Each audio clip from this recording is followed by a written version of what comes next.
You are listening to the Horse Radio Network, part of the Equine Network family. This is episode 698 of the Dressage Radio Show, official podcast of the United States Dressage Federation, on the Horse Radio Network, brought to you by Kentucky Performance Products and Ride IQ. Today we will report on all the important goings-on at USDF Convention with President George Williams. We also have a Happy Holidays segment with Beth Haist from The Horse, of course. Ride IQ and Lauren Sprieser have provided us with a great tip about inspiring the right kind of energy from your horse even before you ride in the Trainer Tip of the Week.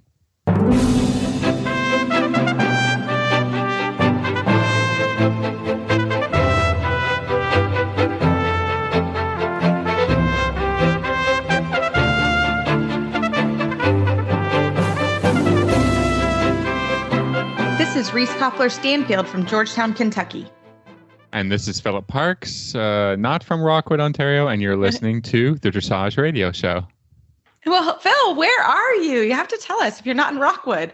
No, I'm up at my parents' place near Brockville, Ontario. So even a little further north, a little further east.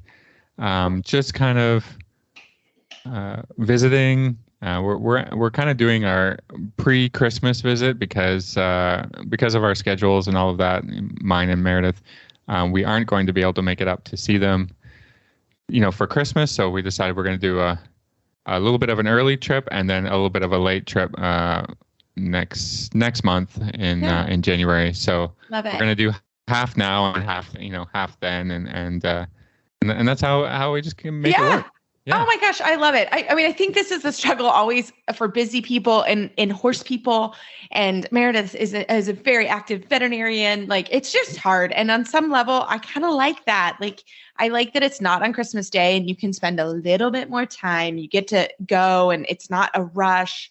We are always rushed, or I'm like, I have to go and feed the horses. Like, yeah. So I love this idea. Well, we've also got to worry about, weather conditions and stuff. So many times, Christmas doesn't actually happen on Christmas because we get snowed in the day before the day anyway. So we found a few days. Love it. Here and there, it's raining. It's not snowing, so even better. We're gonna make it work. Here too. Yeah, it's cold. It's probably same temperature. It's cold and rainy, and yeah. Well, you'll have to say the best to your parents. I love your parents; they're wonderful. And your mom. A lot of people maybe don't know you got your start with your parents and your mom. And yeah, she kind of threw me on a horse. Yeah, she's thrown me on many horses. You made it.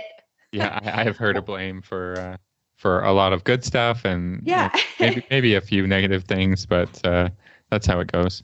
Well, I love it. They're wonderful. And that kind of leads us in, actually, great discussion on helmets. This study came out this week from it's Virginia Tech Helmet Ratings, Equestrian Helmet Ratings in 2022. And what's really interesting, there's a whole article. We will put it on our Facebook page. But basically, interestingly enough, price doesn't equate to safety, right? So the number one helmet that was rated, which is a 5-star rating, is the Champion Revolve X Air MIPS. And interesting, this cost $460 with a 5-star rating. Number 2 was the Tough Rider Carbon Fiber, cost $58, has a 5-star review. And then the third was the IRH Equilite, $50. It had a 4-star rating.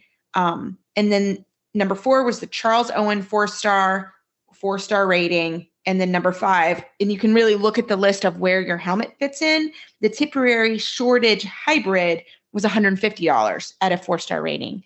So, and in this list, they go on, I'm scrolling down.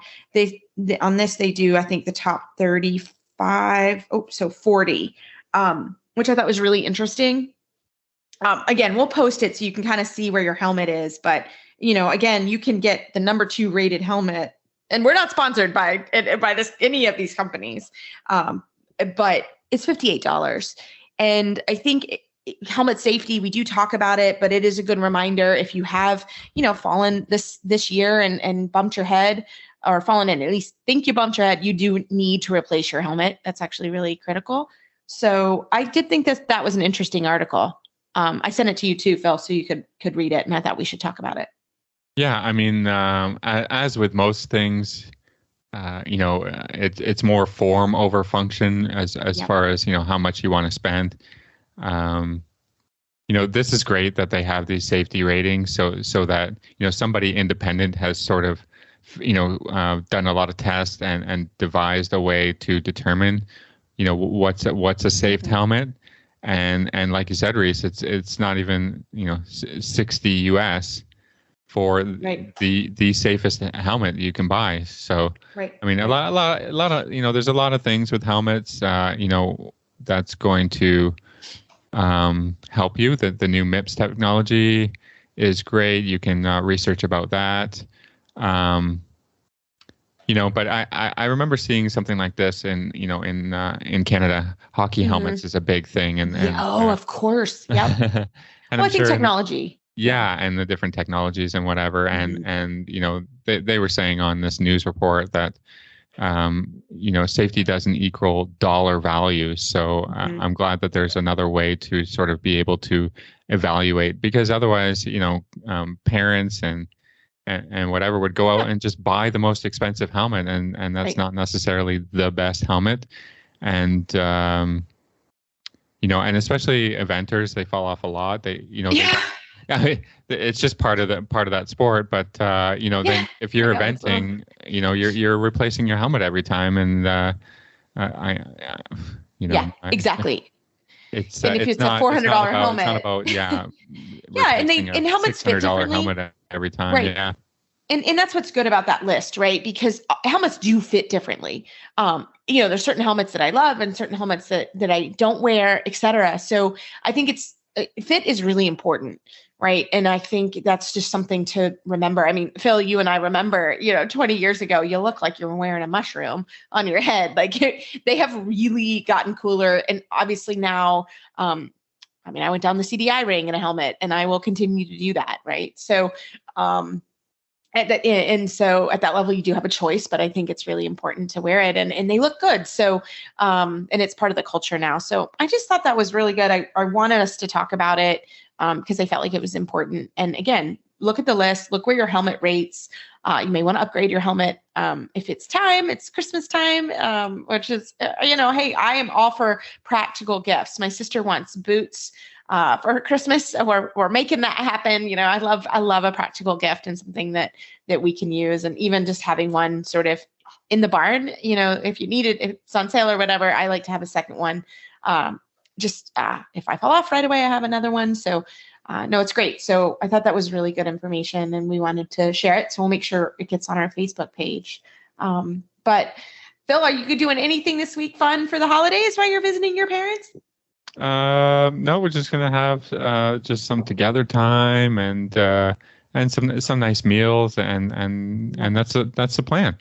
Love it. Oh, I love it. I went to my niece's Christmas play because I've been going south early in December, and with COVID, obviously, I didn't feel comfortable flying home. So I really, I've missed a few Christmases. So I'm home and really happy to go to my niece's Christmas play, and she showed me her desk and all that fun stuff. And we're busy bees. The horses are working. We're still trucking here. So, which is great. We had the USDF convention. So we're going to have a great discussion with George Williams, the president of USDF, about the convention. But I enjoyed it, and I was able to give a talk, which was really fun. I spoke on creating effective goals, which was great because that's coming up here shortly for the new year. And so that was really fun. And I thought it was a really, really fun convention. So I was glad we were able to host it here in Lexington. It's always nice that I can sleep in my own bed and snuggle my puppy while we're here. But it was a great convention. So we're going to have a commercial break, and we will come back with President George Williams. This Nutrition Minute is brought to you by Kentucky Performance Products, the company that simplifies your search for research-proven nutritional supplements at kppusa.com. Did you know that easy keepers and horses on restricted diets are often at risk for vitamin and mineral deficiencies? Most easy keepers are maintained on hay, and some get a few handfuls of grain a day, and most of these horses get little to no green grass. Diets that don't include significant levels of green grass or recommended amounts of fortified concentrates just don't supply enough vitamins and minerals. Many horse folks don't realize that hay alone, even high-quality green hay, is not an adequate source of many vitamins. For example, when grass is cut and dried for hay, the vitamins quickly lose their potency. 70% of the vitamin E found in grass is lost in the first week after it is cut for hay. One way to ensure that your special needs horse is getting all the vitamins and minerals he needs is to add a vitamin and mineral supplement to his diet. A well-balanced supplement will provide the nutrients your horse requires without adding unwanted calories, starches, and sugars. Microphase, made by Kentucky Performance Products, is a vitamin and trace mineral supplement that bridges the gap in your feeding program. With Microphase, your horse receives adequate and balanced vitamin and mineral nutrition without unwanted calories or other ingredients. The minerals in Microphase have been chelated, a process that protects minerals during digestion and increases their absorption in the intestine. Microphase provides vitamins, such as vitamin E, in a natural form, so your horse receives optimal results from this supplement. This Nutritional Minute has been brought to you by Kentucky Performance Products. You can find all of their terrific products at kppusa.com.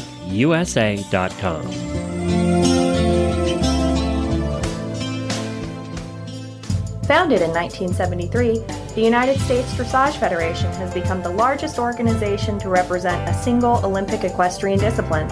At nearly 30,000 members strong, USDF is your connection to dressage education, competition, and achievement. Visit USDF.org to learn more about USDF education, competition and award programs, and to shop our online store. Again, that's USDF.org, your online destination for dressage. Well, today it's my honor to have USDF President George Williams. He was a man who wears many hats, and we're so thankful he gave us some time tonight. George, welcome back to the show. Thank you, Lisa. It's great to be back.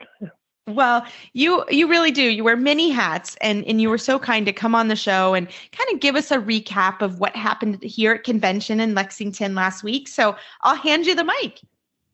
Okay, great. Thank you. I think first I have to say it was great to have a convention, be back in person and see everybody after a 2-year hiatus. And I think that really, there was a lot of energy because of that. The attendance was maybe just a little less than what it had been in previous years, but I think, as I said, that it was still the same amount of energy, and I think in the end the same amount of enthusiasm, and people just, as I said, happy to be back. The convention is really there's a lot that goes on. There's the governance side of things. There's the education that we offer, and then also the gala, which this year just happened to be on Friday night. I think so. Some of the highlights, and actually one of the things before I go into the highlights, one of the things I want to point out is we had a slightly different structure, if you will, to the convention. That we made a real effort to make sure that there were no conflicts. In the past, we had some complaints that there could be some committee meeting or a meeting that somebody would be very interested in, and at the same time, there might be an educational session going on that they would like to have been able to attend. So this year, the format was designed in such a way that there really were I don't think there were any conflicts in the end. So where they were minimal. George, can I just can I jump in and just ask you a quick question about of course. Being able, were you able to, or was USDF able to incorporate some of the online aspects that may improve convention for people who aren't able to go? Yeah, and that's an interesting question, and one that we actually had, we being the executive board, it was staff had discussed quite a bit. Ultimately, we decided not to add an online aspect to this year's convention. It would have been, added. It would have been a later add-on. Some of the convention had been being planned prior to my coming onto the board as president in January. But I think the feeling was, let's do this one in person, see how the attendance is, how people get back, are willing to come back. And I think the other question, if we had added it a little bit later, is are there then some that say, oh, shoot, I wish I hadn't made the plane reservations. I wouldn't have made the arrangements to go when I could have just stayed home. So that you're always sort of aware of how it would affect, I think, all of the members and the different ways they might be affected.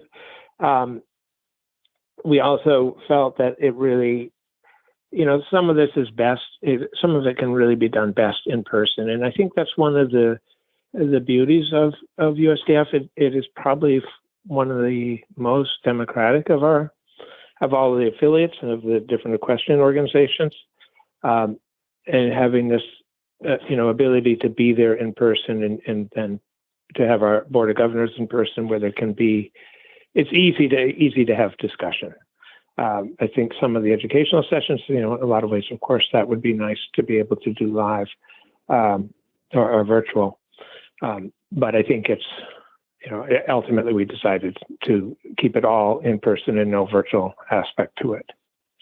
And George, you mentioned it, but I think it's a great just idea of USDF is that there is a board of governors. Can you kind of explain sort of the board of governors and the PM delegates? Because like you said, members really actually have quite a bit of say in what happens. Right. Yeah. So I think that just a very, very brief history is that the USDF, when it was founded in 1973, Lowell Boomer really was the person behind it and making it happen. It, in a lot of ways, was a federation of riding clubs. So those are what we call group member organizations. So the GMOs are able to send representatives or delegates to the Board of Governors. The Board of Governors is where all of the official, I will call it the official business of the USDF is done. Bylaws, any changes to bylaws have to go through the Board of Governors. The budget has to go through Board of Governors. Financials have to be, in the end, presented to the, we present them in quite a bit of detail to the Board of Governors. I think, and then a lot of the different programs can be affected by the Board of Governors. And some of the programs put motions forward to the board. When I say programs, some of the committees that are in charge of the programs put motions forward to the board. And then we have the PMs, which you mentioned, Reese, are the participating members.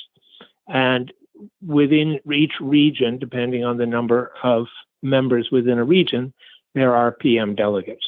And those are nominated and voted on by the membership within the regions. And they represent, obviously they represent their region.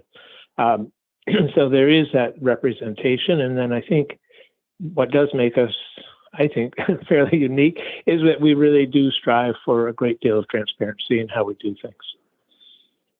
Yeah. So the Board of Governors is crucial, and it is where we conduct business and what allows us to conduct business and continue on. Yeah, exactly. And the PM delegates are voted by the membership. So it's kind of the same as the House of Representatives, kind of. Exactly. Yeah. So there is a voice. And if you want something brought up as a member, your PM delegate can do it and in the Board of Governors. Yeah. Right. And they're the only ones allowed to make motions. But, during this year, we had council meetings, which there are 3 councils that make up the various committees. And depending on the type of the committee, they're within a council. So we have an administrative council. We have an activities, which is a lot to do with sports. And of course, the other council is escaping me right at the moment. Yeah. But with it, what is it? You know, Reese, I'm sure. Yeah. The technical council. And so within these, then that's where the committees are.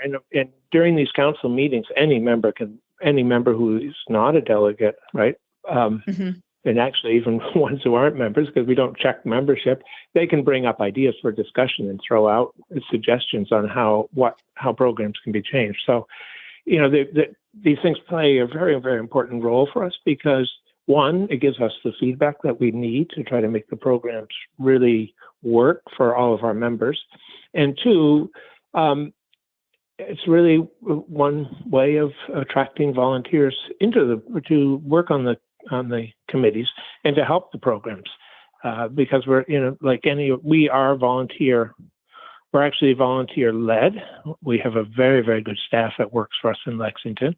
But it's really the ideas, and a lot of that comes through the volunteers, and the executive board is all volunteer. So, a lot of the board members, like myself, started out speaking up in those days it was a council, but speaking up in a committee. And then if you speak up enough, sometimes you become chair of the committee, and then you can keep going up through the USDF. And so my rise actually started way back as somebody who went to the convention and spoke up. And in my case, it had to do with a competitor group that really was had at that time actually a lot of the dressage tests. Was putting a lot of input into the dressage test. They weren't created by USDF at the time, but US Equestrian or AHSA was doing them. But we were able to give a lot of input and a lot of ideas. And then out of that, we also we created a year of the footing to really draw attention to the footing at different competitions. So I think a lot of these, it can be a very valuable place for people that want to speak up and to have a voice. So I think that part of our organization is important. Yeah, and really, it seems intimidating. I think the first year you go, it's very intimidating, and then you kind of get the swing of it. And so I do think that's where the in-person meeting comes in, where if you can really go to the convention and see how it runs.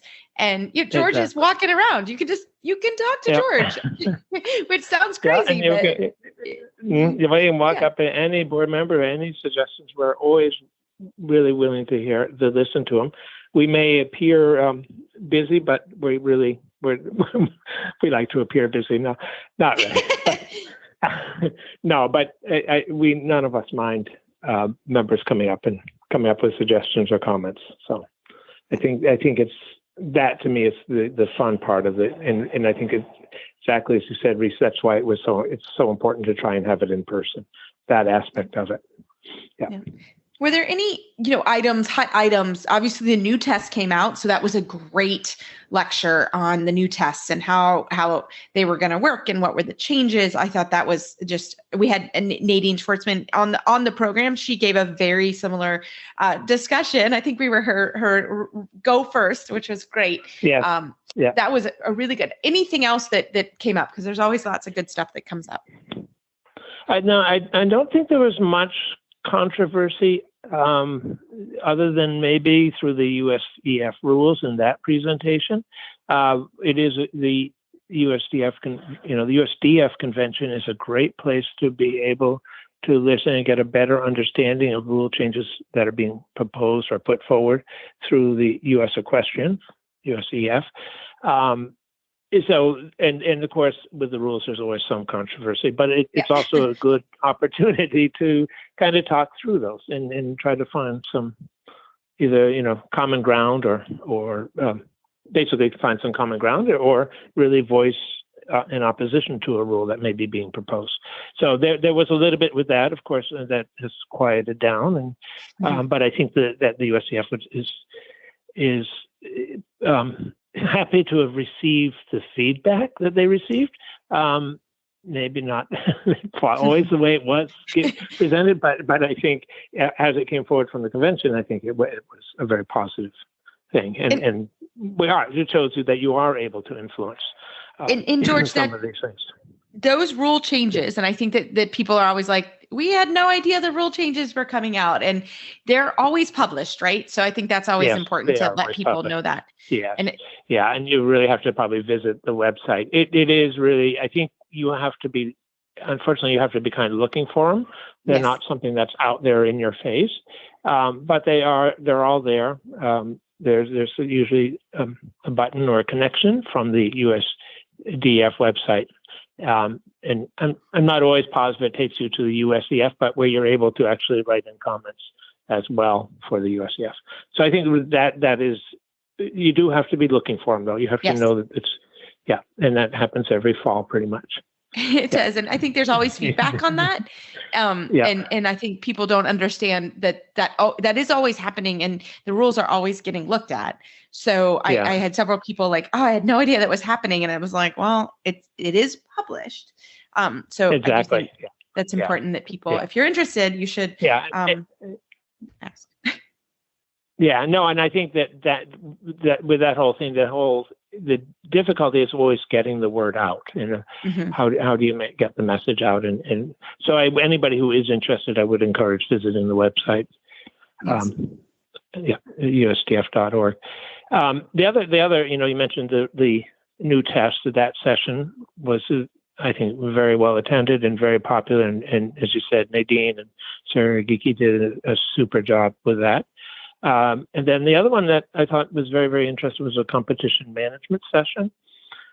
We had over 75 attendees to it, and it really was about be prepared. These are for competition managers, but I think it's also very useful and interesting information for competitors, and being prepared for accidents and different types of emergencies, and then isolation plans for horses that may have temperatures or that need to be isolated from other horses.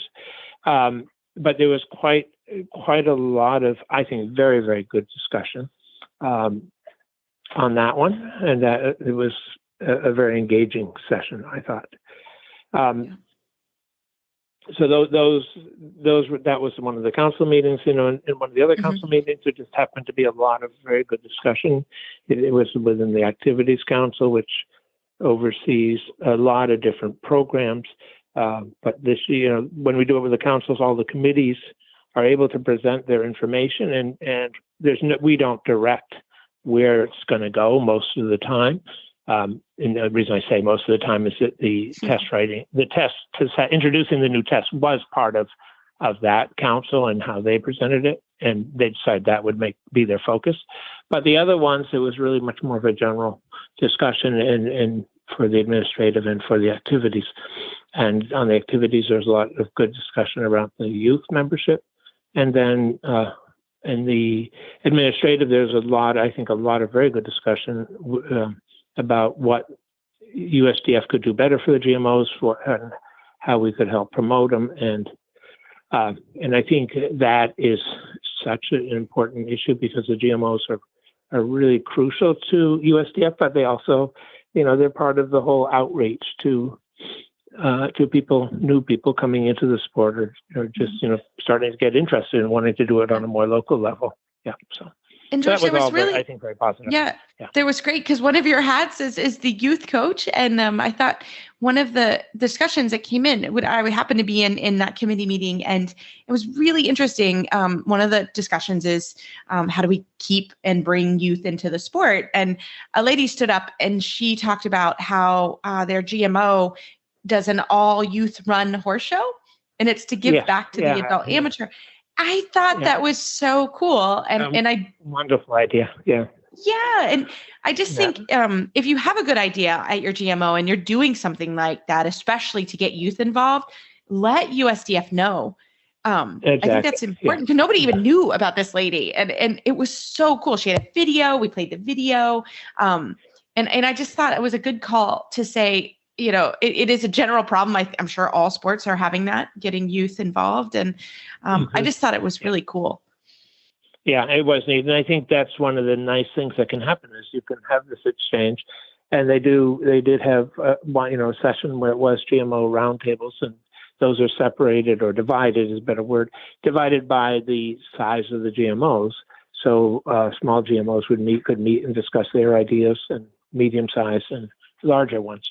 And unfortunately, I didn't get to attend that, but I think, again, there can be a lot of that same type of discussion. But I think the idea that the fact that what you just mentioned, came out of more of a general meeting is actually even more valuable in a lot of ways. Yeah. Yes. Yeah. And it was discussing, that one of the questions to the kind of the group was, how do we keep youth involved? And she was awesome. She stood up and she's like, I have this horse show and it's all run by youth. And I love that because, my niece, for example, we have our little pony club this weekend and she doesn't want to ride. She's a little nervous of riding, but she wants to take pictures and she wants to hand out we're giving her administrative jobs and she's really excited about that. She gets to be the coordinator and I love it because I think that's also great. Yeah. part of this. Well, maybe that's the Margie inner.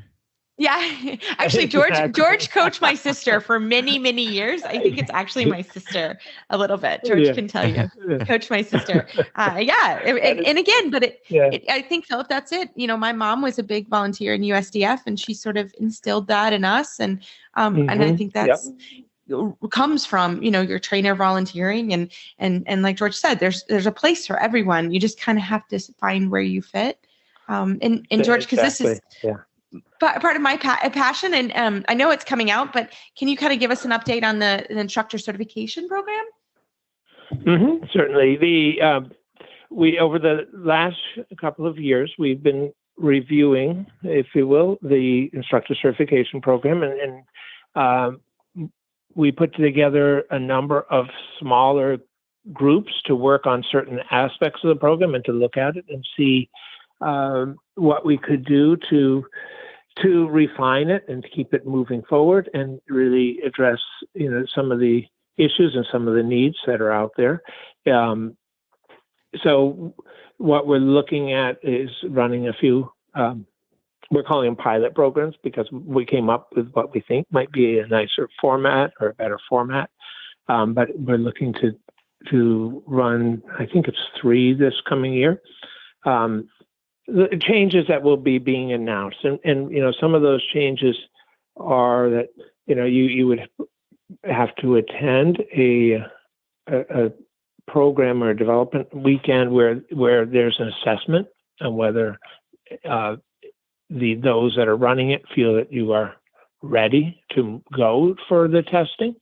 So then those would be mandatory, so that to help people be better prepared to go for the testing. With that, we're looking at ways to expand the educational and more educational modules that could be part of the program, that could be taken, maybe some taken before entering, some taken during, and through those educational modules to be able to expand the range of content, basically. I think one of the things that became very clear when we were looking at the program and the way it's run is, of course, it's a certification program, but I think being able to increase the amount of education that can be provided, and in saying that, of course, nothing makes up for time in the saddle and experience that way. That we can't do, but we certainly can provide more. I think can provide more education that would be just learning the theory, learning the background, and learning those things. So it's sort of practical. Of course, does take time. And with that, ultimately to be able to have a mentorship sense, in the sense that if somebody goes and maybe they're a little weak in an area, that there can be a list of people that could help mentor them in that area and prepare them better for when they do go for the exam. So what we're hoping, of course, is that by the time somebody does go to the exam, they are really prepared for the exam. And I think the other part of that is that this would also allow individuals to start at a higher level. In other words, if you're pretty accomplished, you could start, go to one of these, see if you're really ready to just go straight into the 4th level certification plan, and similar to what we have been doing with the FAI level. Yeah. So I think they're all very, very positive, and we'll be bringing out a lot more details as we move forward. But I think they're very positive. I feel very, very strongly that, in order for our certification program to really work, we have to get for me, the younger professionals. Yeah. People Me more too, like George. That, but really the ones that are, older teenagers, maybe in their early 20s, or older teenagers really look up to and are their heroes. And if those people are involved, then I think it can help us immensely in really making sure that the next generation thinks of it as something that they really should just sort of automatically do, right? And not, Yeah. No, I'm excited. I'm looking forward to it. I think a lot of people have worked really hard on it, and I think it's fantastic. I think it seemed to be very well received for the ideas that we did present. Yeah. Fantastic. Well, George, anything else in closing for the membership? The only thing I would like to say is I think that the gala is such a special event. And, one of the things that USDF does, we're education, we're recognition, and the promotion of the sport. But I think the recognition, we do it a lot through course competition, but I think recognizing riders' achievements, and, that we do the Horse of the Year at the gala in person, and we did the Rider Medal Awards, which I think are so crucial, and knowing people who have really worked and make that their goal. And for me, I'm usually up there presenting some of them, and the amount of emotion, and you just know the hard work that they put into it and how much it means to them. And for me, it's always a very special occasion and quite meaningful. And we really, really wanted it to be able to be in person and to be able to do that. It was cool. Great. Yeah. And you were up there. You were up there for hours. You said a few. I'm like, George, you were up there because what was so kind is it was 20, 21, and 22 this year. So it was probably a little bit longer. And kudos to the staff because they really they had did a some super challenges. job. And but we felt that they were not able to receive them or accept them in person in 2021. That it really was important for. To be able to. It was special. As a rider, it was very kind that we were able to do that. It was a really special night, and I agree. And if anybody ever gets to go, people get dressed up and they celebrate. And it's a fun evening, and of course we get to recognize those in the sport that have given so much. With Janine Malone is going into the USDF Romer Hall of Fame, and Lisa Greta with a Lifetime Achievement, and where our volunteers of the year was Gwen Ka'avaloa, and also for the youth volunteer of the year was Maren Elise Fuchs Hansen. And then we have the member of distinction, I can't forget, and that is somebody who's made a significant difference in their area or their region, and that was Anna McCusta received that this year for what she's done for Indiana and Region 2. So it's really quite fun, and I think this recognition is such a crucial part of it. So, all the hard work people put into it. Thank you. You don't get enough recognition. The amount of things that you do, we really appreciate it. And you did. You stood there and smiled. You were the same smile for every. You probably presented 1,000 words. Like you were. I have to thank Mary Phelps for teaching me how to smile for a photograph. She's the one who did that. So you did it. You did a great job because you're like on everyone's desk or wall, and you look great. Well, George, for one last question tonight, how can our listeners find you online? They can easily email me at president@usdf.org. Fantastic. Well, thank you again, George. We promised just a half an hour, and you've been amazing. And again, thank you so much for this kind of State of the Union and telling us. And we hope we can have you back next year and do this report. Yeah. Well, thanks for inviting me. And it's been a pleasure. Well, thank you. And I hope you guys have a happy holidays. Thanks. You too. We're the Healthy Critters crew. I'm Tigger. I'm Patty. And I'm Coach Jen. If you're a horse lover, dog lover, cat lover, llama lover, chicken lover, parrot lover, paw and hooves and feathers lover, Healthy Critters is for you. We have fascinating guests, nutrition tips, information on various critters, and the only talking Pomeranian dog on the radio. Hello, everyone. Join us for our bi-monthly laughter-filled romps on HRN. Brought to you by BioStar US. Well, tonight we are so excited. What has become quite a tradition here on the Dressage Radio Show. We are so happy to have Beth Haist from The Horse, of course, on the line. Beth, welcome. Merry Christmas. Happy holidays. Ho, ho, ho. Thanks for having me. This is really great. I know we were just talking before we got on air. We think this is our fourth or fifth time we've done this. So now I've officially made it a tradition. You come on every December and right around sort of the beginning of the holiday season to kind of talk to us about what is new and hot in the dressage world in regards to tech and equipment and things to wear and buy for gifts. So I'm going to let you take it away. Okay. We have a whole new line that came in from France, and it's called Penelope. And they're beautiful belts, beaded with designs, phone cases that attach, and they unsnap so you don't have to open your belt. They also have beautiful leather tote bags and purses, and they have the cutest sneakers you have ever seen, with gold laces and little gold and navy and white, and they're like, oh my God, so cute. So that's one of the things that's very hot. And then I have to say, there is a bunch of new belts out there. Pecora's got some new belts that are pretty exciting. And also, we have some really nice cutting boards and that have dressage horses on them, and that are really lovely. And also chocolates.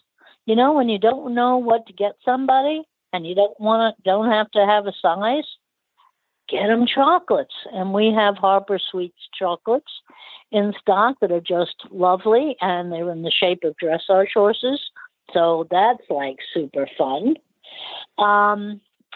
And then we also have I do have to say, we have some new breeches that are just running out the door. And they're made from a company called KL Select, and they're called Gabriella. And they fit beautifully. The fabric is stunning, and they feel like Lululemon of breeches. And so they're a lot of fun. So, and we also have wine bottles, wine holder. And then we have one other thing that's really fun. We have little horses made from corks for ornaments on the tree. And we're selling them to hang on a bottle of wine when you go to somebody's house. Because you're not only giving them a bottle of wine, but you're giving them a unique handmade ornament for the tree, and it's made out of really real wine cork. So super cute. It. Oh my gosh, that's such a great idea. Oh, Beth, we didn't even know you were doing tips. I mean, I love, first of all, we know I like a charcuterie board. So that's an awesome idea. But I love the idea of taking chocolates too. And a wine bottle with an ornament? What? I've never thought of this. That's such a good idea. It's so cute. I can't tell you. And I don't know about you, but I thought that would be interesting. Yes. And I love having those kind of gifts ready to go because, you know, it's always, you know, sometimes you get that last minute, you know, and again, we're all busy and I don't have time to go run and get something else. So to have a couple of those just ready to go, that's such an awesome idea. I love it. And, that's perfect. So they're little cork horses, or we have also a dog, and we also have a teddy bear. Cute. So super cute. Yeah, I was just going to say you don't need to have a specific size to kind of dressage dressage up someone's kitchen, like, you know, that kind of thing. Yeah. Yeah, I'm all about like no sizes. Make it simple. I love it. You know? It's so true. Right. No, but it's true. And just, you know, again, at the barn, Phil and I, you know, talking from the trainer, we always love chocolates. You know, I always love wine. Let's be real. Right. But this is such a good thing to have, you know, for your barn party or a Christmas get together. We always do kind of a barn lunch. We happen to have, you know, my coach is coming in on a Monday, Tuesday in December, which is kind of fun. And we're going to do a little barn lunch and a little white elephant gift. So that would be such a good idea. Yes. Yes, I'm gonna be and we calling have Beth tote tomorrow. bags, and we have wine glasses, and we have just a bowl cap, super cute, that you don't need a size. We have really fantastic soy candles that are horsey. So I mean, the cutting boards and the wine glasses, and there's just lots of fun stuff this year for Christmas. Oh my gosh, You know? I love it. So I know. Beth, tell us, I mean, for next year, is there a hot color? Is there anything coming out that we can be looking for next year? You know, because it's only 2023. Can't believe it. I know. I do have to say that burgundy is still making a strong statement. And I think it's doing that because it's not bright and it needs to have a lot of brown undertone. But you know, a really pretty Bordeaux coat is still going to be hot for this coming year. Love it. And then another thing that is still running strong for this coming year is mesh shad bellies. What? They're mesh shad bellies. So I that love way it. you don't have to show without your coat, Yeah. but yet you have a lightweight, breathable, beautiful coat with linings in the tails, goes in the washing machine, and it's under $450. Stop it. No. I'm Fabulous. getting one of those. I'm literally coming in immediately when I get there. It What? is so good. I can't, and it fits so beautifully. It's amazing that they can make it for that, because it's got just a little subtle tone on tone bling. I mean, it's got it all. I think And they've I will always stolen it from the jumpers, right? You know, I was just having this conversation with someone, like a jumper coat. They're making them They so. started with the mesh. Yeah. Yeah. Well, Yeah, let's be so- real. On yeah. my body, you're gonna have to peel that thing off my cold dead body. Like I'm wearing it. If I'm showing an FEI horse, I got a shad belly on, unless they force me to take it off. So I'm really liking this one. I don't know anybody that's going to show without the coat on. No, So if yeah. you get a really hot and humid day, let's even think about, you've got a really nice coat, and maybe you don't want to wear it in the rain. So this gives you an option. A backup. You know? It's a backup. I love it. Yeah, Or that you really have a hot. backup, and you Yeah. have something that's Love it. really comfortable and breathable and lightweight and cool. I had a client who came in and bought one navy and one black. Yeah. She said, I have 3 Grand Prix horses. Come on. She said, I'm not going to get out there sweating my buns off. It's a great idea. You know, you don't want to feel like you're going to faint. I was just having a conversation with somebody else about like how we have to, you know, dress up like Downton Abbey butlers and then to like do a sport, you know. Yes, it's so hot. It's like it's not conducive to good sport, you know, good sport. We have people, you know, I've been at shows and like, oh, that lady, you know, just talking to her steward or whatever, like that lady better stop riding or, you know, get off or something, because you see people, you know, just really exhausted, you know, in the heat, and they're working hard, and the competition uniform is not conducive to doing sport. Yeah. I mean, we have plenty of mesh short coats, but this FEI coat is just amazing.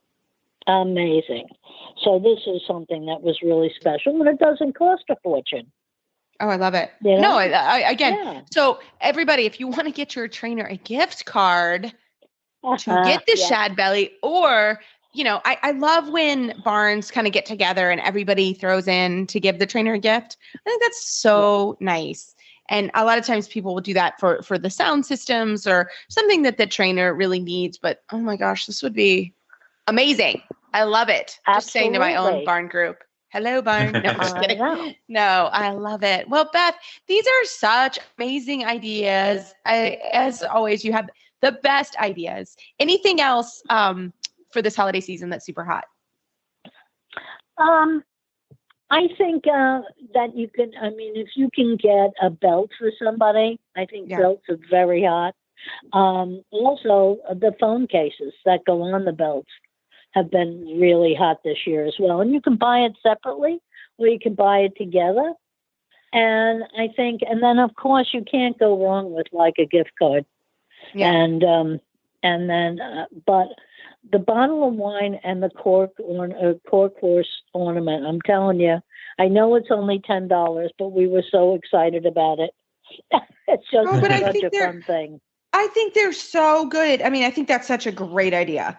I really think it's an amazing idea. I'm going to send you a picture because it's so cute.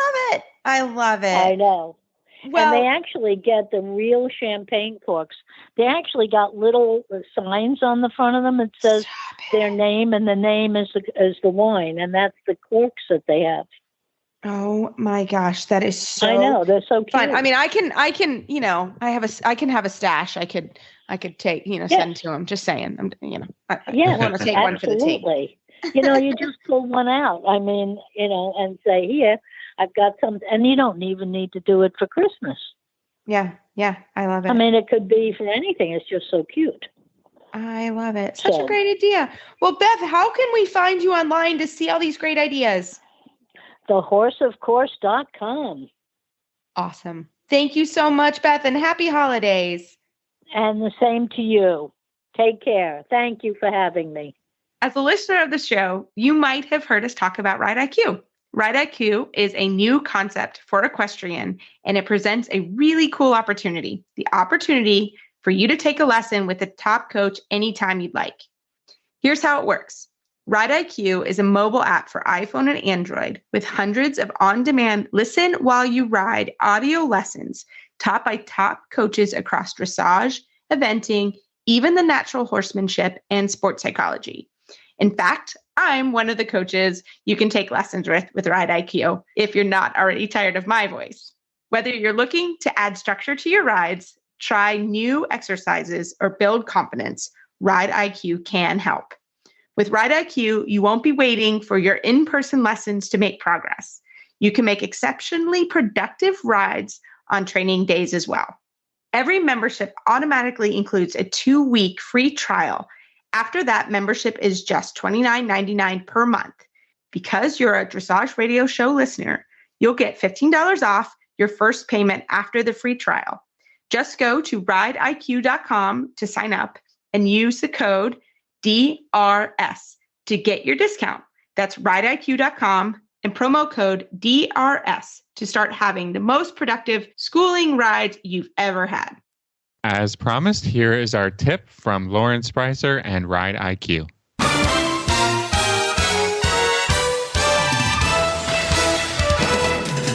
Hello, everyone. I am Lauren Sprieser, and I am in the barn, and I am just putting the bridle on Fernie. Fernie is a, 12 or something year old Dutch horse, belongs to a student of mine.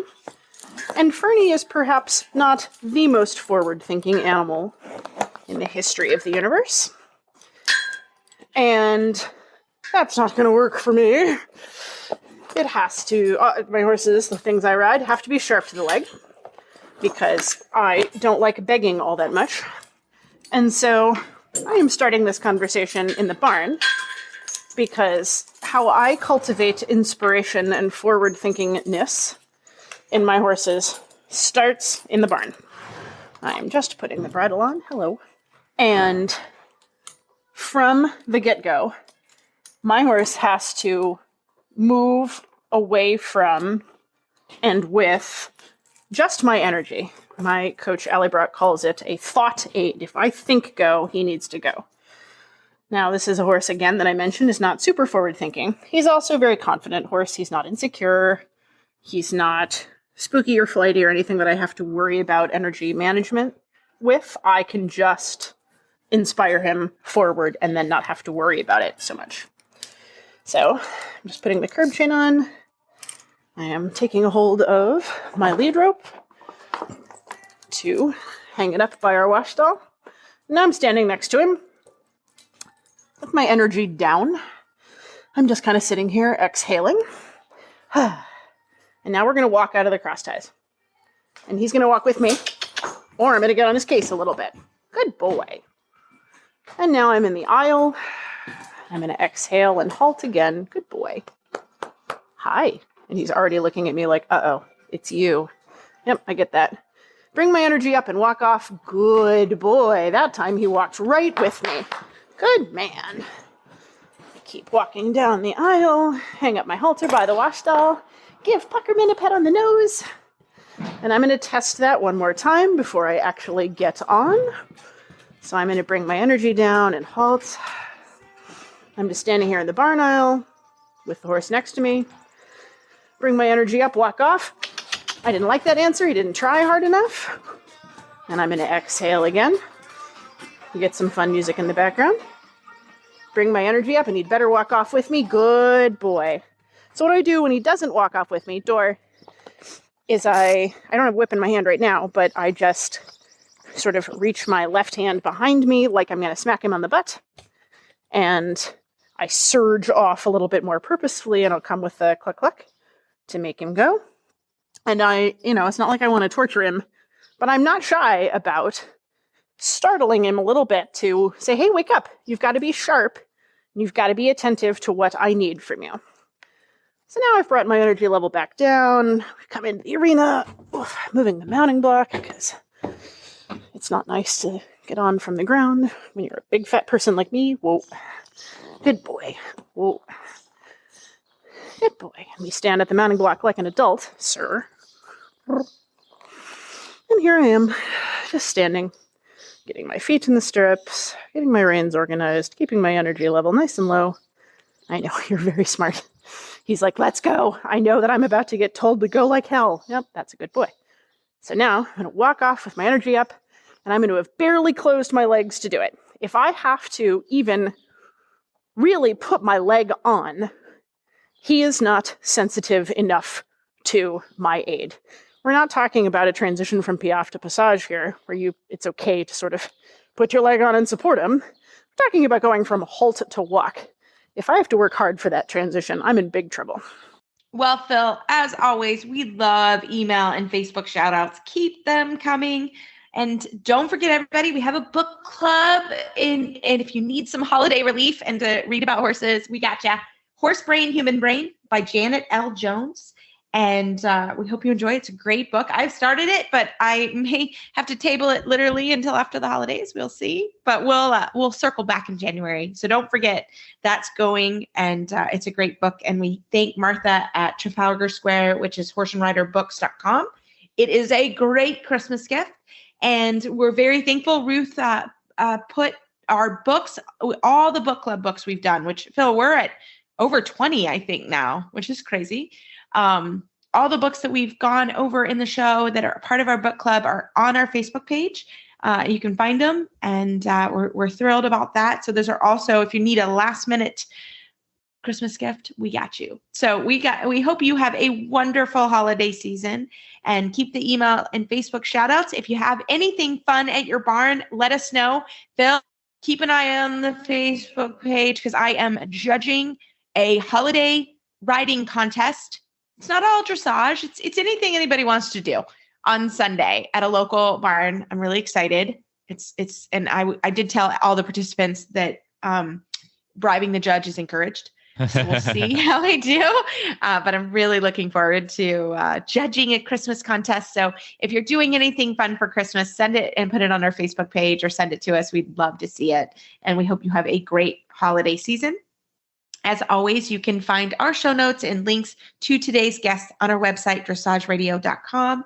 Like us on Facebook, just search Dressage Radio Show. Follow us on Twitter at Horse Radio. My website is maplecrestfarmky.com, and my email is reese@horseradionetwork.com. I think the best way is probably to find me is probably through Facebook, or my email is philip@horseradionetwork.com. I'd like to thank our sponsors tonight for allowing us to put on a good show. That's Kentucky Performance Products and Ride IQ. If you'd like to support our show and the Horse Radio Network, you can do that through the auditor program found at horseradionetwork.com. Everybody, keep your heels down and your shoulders back, and we hope you have a wonderful holiday season with your family and your horses. We hope you enjoy, and we will talk to you soon.